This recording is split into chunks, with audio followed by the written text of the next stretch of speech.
This is the Barbados Today afternoon news for Thursday, June 1st. Thank you for joining us. I am Marie-Claire Williams. Local disaster officials are continuing to review the national shutdown policy in times of an emergency. There were calls for a review following the passage of Tropical Storm Matthew last year. Some businesses were open and some privately owned public service vehicles were also plying routes despite an island-wide shutdown ordered by the Department of Emergency Management at the time. DEM Executive Director Kerry Hines addressed the matter at a news conference this morning to mark the start of the hurricane season. The guidelines are there to stay. Of course, sometimes you may, as with any plan or procedure that we have at the national level, there is room for review and updating of the guidelines. And of course, that is done through a consultative process. And the national shutdown guidelines is no different. Policyholders of CLECO and British American Insurance Company will have to wait a bit longer to receive their payouts.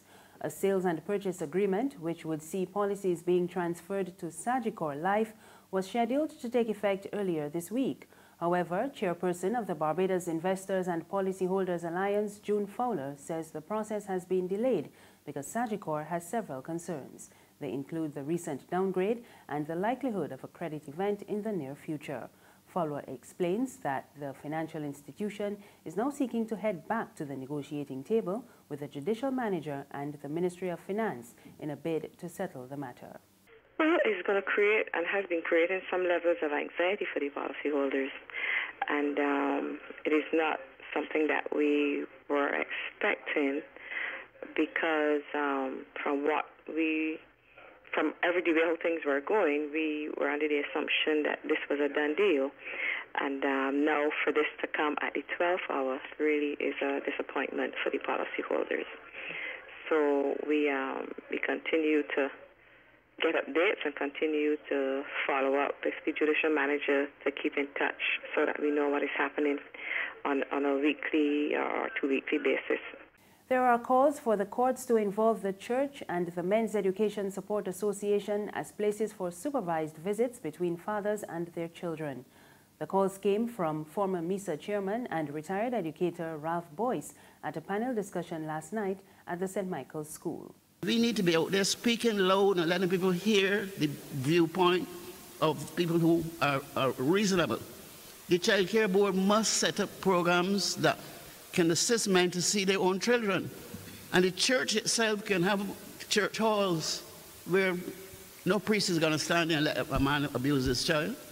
Church halls, MESA, we have an office where we go there sometimes just answering phones, and you could have a situation where a parent could come at MESA's office to be able to see his child. It would need, obviously, the business of proper selection by the Child Care Board of the people, proper orientation, but I'm calling publicly on the Child Care Board to set up situations where men can see their children. And also the courts need to review the conditions in which they're letting people see their children on weekends and so on. Meanwhile, Deputy Chairman Sean Fields wants the courts to insist that some fathers take up their parenting responsibilities. I see absolutely no reason why in our attempts to get men to stand up as fathers, that the courts cannot mandate that at least 1 week in each month that a child or the children will have to reside with their fathers. So that these fathers now, in a lot of ways, are forced to become responsible because they got to ensure that the child get to and from school, they'll make sure that the children eat, have to help them with homework and these types of things. You may be thinking that you shouldn't have to legislate for a father to be a father.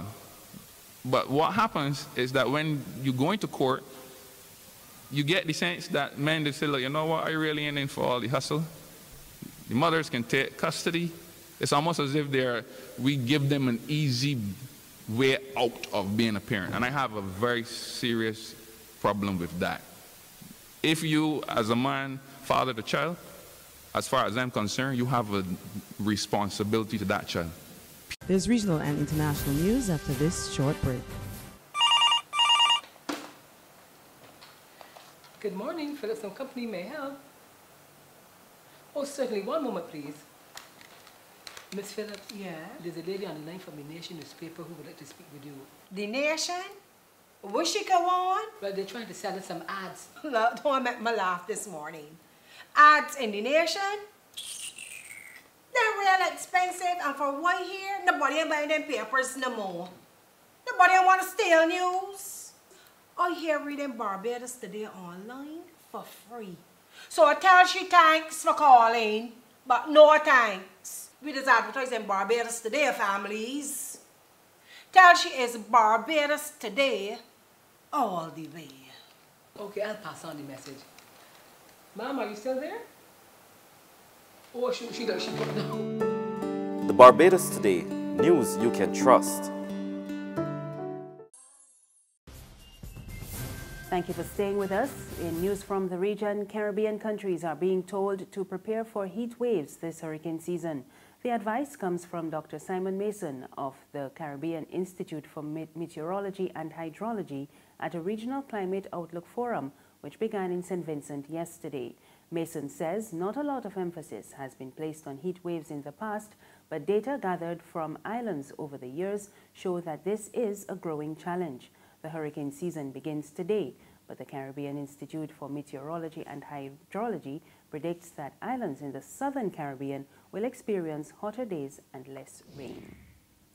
And finally, the European Union and China are seeking to save the Paris climate deal amid reports that the United States is set to withdraw. U.S. President Donald Trump is expected to announce his decision this afternoon. We get more in this Reuters report.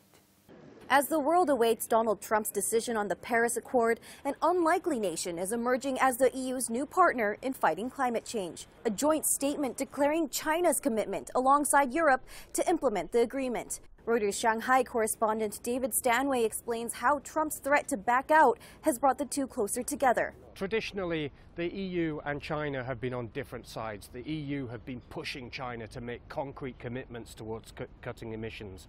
China has been reluctant to do this as a developing country.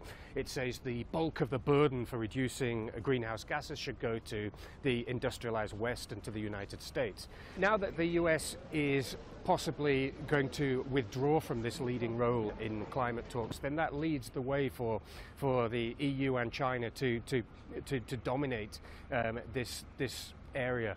China is looking to discuss its role at a summit in Brussels on Friday, with Premier Li Keqiang having already held talks with German leader Angela Merkel in Berlin. Some say the absence of the U.S. from the climate accord would mean more global political influence for Beijing, which, despite its patchy record on pollution, has been making waves in the green energy sector.